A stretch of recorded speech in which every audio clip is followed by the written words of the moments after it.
Hello food lovers, welcome to cooking world. ఈరోజు వీడియోలో కోడిగుడ్లతో కేవలం 5 నిమిషాల్లో చాలా సింపుల్ అండ్ ఈజీగా బ్యాచిలర్ స్టైల్లో కోడిగుడ్లు చింతాకు కూర ఎలా తయారు చేసుకోవాలో చూద్దాం. ముందుగా స్టవ్ మీద కూర దాకా పెట్టి అందులోకి సరిపడా ఆయిల్ వేయాలి. తర్వాత సన్నగా చీరిన పచ్చిమిర్చి, ఉల్లిపాయ ముక్కలు వేసి ఇప్పుడు ఇందులో 1 టేబుల్ స్పూన్ పసుపు, అలాగే 1 టేబుల్ స్పూన్ సాల్ట్ వేయాలి. గరిటె తీసుకుని ఈ ఉల్లిపాయలు, పచ్చిమిర్చి గోల్డెన్ కలర్ వచ్చేంత వరకు కాసేపు వేపుకోవాలి. ఇవన్నీ వేపుకున్నాక ఇప్పుడు మూతతో క్లోజ్ చేసి ఉల్లిపాయల్ని కాసేపు మగ్గనివ్వాలి. ఇప్పుడు కొద్దిగా చింతాకు తీసుకుని చూపిస్తున్న విధంగా చేత్తో నలుపుతూ దీన్ని ఒక పౌడర్ కింద ఈ విధంగా తయారు చేసుకోవాలి.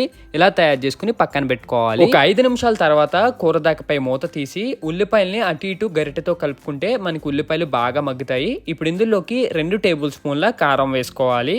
ఇప్పుడు కారం అంతా ఈ ఉల్లిపాయలకి బాగా కలిసేలాగా స్టవ్ ని లో టు మీడియం ఫ్లేమ్ లో పెట్టి మొత్తం బాగా కలిసేలాగా ఈ విధంగా రెడ్ కలర్ వచ్చేంత వరకు కలుపుకోవాలి. తర్వాత 2 పచ్చి కోడిగుడ్లు తీసుకుని చూపిస్తున్న విధంగా డైరెక్ట్ గా పగలగొట్టేసి ఇందులోకి అయితే వేసేసుకోవాలి. ఈ కూరలోకి కోడిగుడ్లు కావాలంటే ఇంకొకటి వేసుకోవచ్చు, కాకపోతే మేము చింతాకు తక్కువ వేస్తున్నాం కాబట్టి కోడిగుడ్లు కూడా 2 వేస్తున్నాము. ఇప్పుడు ఈ కోడిగుడ్ని చూపిస్తున్న విధంగా అయితే మొత్తం ఈ ఉల్లిపాయకి పట్టేలాగా స్టవ్ ని లో టు మీడియం ఫ్లేమ్ లో పెట్టి మొత్తం ఈ విధంగా అయితే మ్యాష్ చేస్తూ కలుపుకోవాలన్నమాట. గరిటెతో ఈ గుడ్లని కలుపుతున్నప్పుడు మాత్రం స్టవ్ ని లో టు మీడియం ఫ్లేమ్ లో పెట్టండి. హై ఫ్లేమ్ లో పెడితే ఏమవుతుందంటే మొత్తం మాడు వాసన వచ్చేసి పచ్చి పచ్చిగా అస్సలు బాగోదు. ఈ విధంగా బాగా వేగాక ఇప్పుడు ఇందులోకి ముందుగా మనం నలిపి పెట్టుకున్న చింతాకు పొడి ఉంటది కదా, ఆ చింతాకు పొడి అయితే వేసేసుకోండి.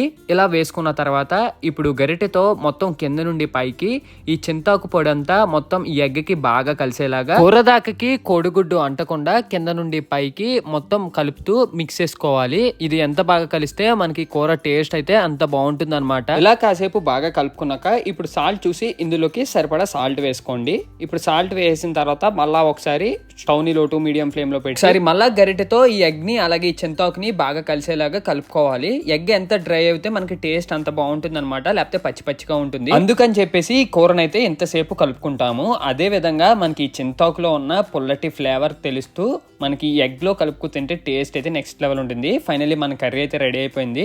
That's it for today guys. Video మీకు నచ్చినట్టయితే లైక్ చేసి, షేర్ చేసి, సబ్స్క్రైబ్ చేయండి. నెక్స్ట్ వీడియోలో మళ్ళీ కలుద్దాం. బాయ్.